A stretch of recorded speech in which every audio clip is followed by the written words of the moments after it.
All right, so this week we're going to go over the history of forensic science into the development of where forensic science is now and a little bit about law.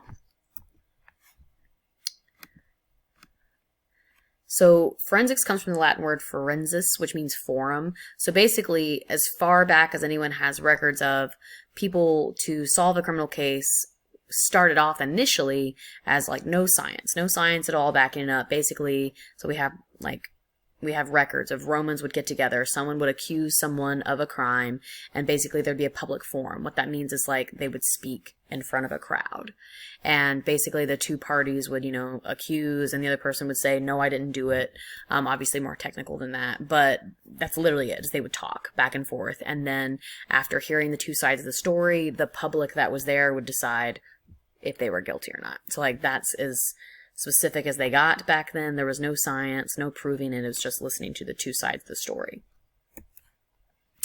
Now, if we move up, kind of the same time frame, the earliest on record that we have anything scientific is in 13th century China. So the first case ever recorded where forensic science was used was someone was stabbed in a village in China, and they made everyone in the village to like turn in any of their weapons. So anything that could have been used to stab someone was thrown out in front of everyone, and then they just let them sit there and kind of watched, and basically there was flies that kept being attracted to one knife, and the suspect sees this and confesses, just like, oh man, they've caught me.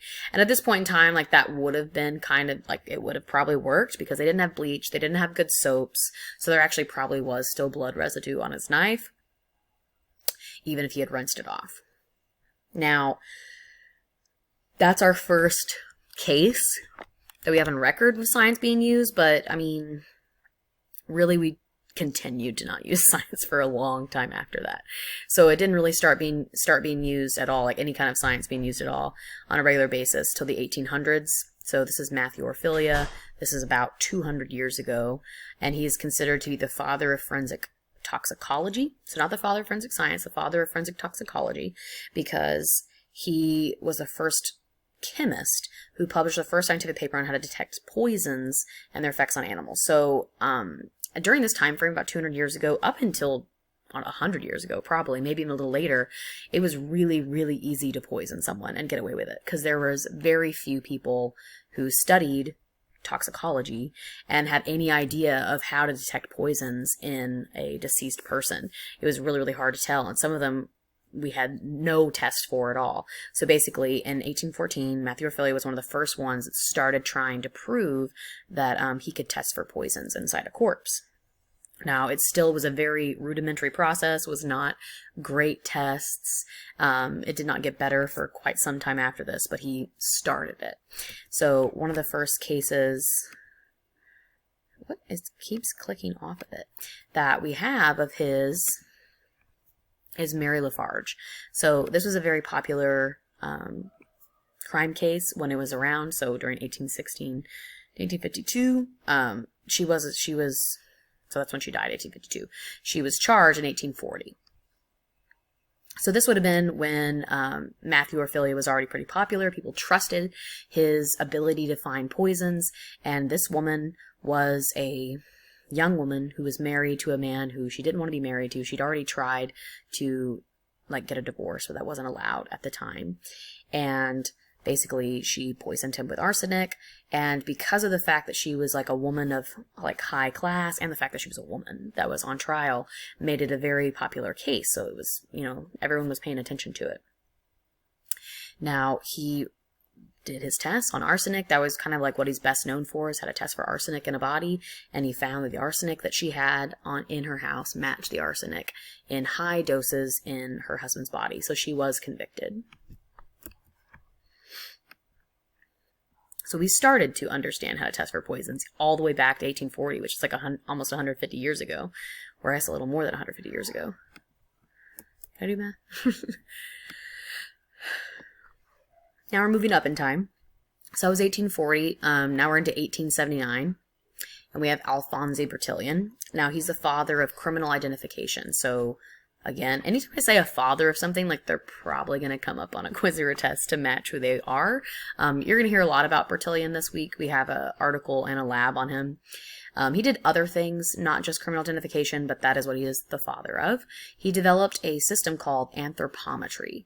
So anthropometry uses body measurements to distinguish an individual. So this set of measurements, you can see these pictures. This is what would happen when a criminal was taken in. So when they were taken into custody, they would take all these measurements and they would write them down in this Bertillon measurement chart right here. And other things too. But this is how we basically identified people from each other, was we wrote down all their measurements and basically assumed that there wouldn't be a person who would have the exact measurements in all the categories. Like maybe they have these two things the same, but they're not going to have everything the same. And that was the system that we used for a long time. This was pre-fingerprints. There was already some knowledge about fingerprints being unique, but not enough that anybody was really using it. This was the system for a really long time. Now, when we stopped using this system is because of this story right here. So you're going to hear more about this in the article that you're going to read, so I don't want to tell you too much about it. But you see these two pictures here. These two pictures here are of two different men. You can tell a little bit here more from the side profile that their faces are slightly different. And they're like right around like the forehead region. It looks slightly different. But one was named Will West and the other one went by William West. So they had the same name, basically. They look exactly the same. They took these two prisoners in at different time frames, but they ended up being in the same prison and they had the exact same measurements. So it was kind of like, basically it was like an eye-opening moment for us for criminal identification. We had been using that same method for a very long time and then realized that like there actually are people out there that you would call a doppelganger. So in being that they exist, like they're right here, people have the exact same measurements, it's probably not going to be the system that we can continue to use. So after we had this kind of fail, realizing that they had the same measurements, the same name, like so crazy, they weren't related at all, we had to switch to fingerprints. So basically this marks the moment when we had to finally move into fingerprinting being our main way to identify people until we get to DNA way later in life.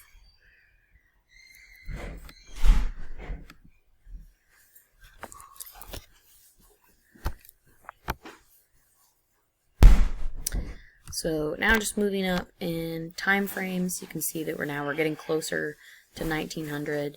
I'll kind of skip over Henry Faulds. So we had to switch to fingerprints. Henry Faulds uses fingerprints to eliminate a suspect in 1880, so we already had to do a pretty quick turnaround with using them. And then Sir Arthur Conan Doyle, I do bring him up usually on quizzes and tests because people usually can remember his name. He was the author of Sherlock Holmes.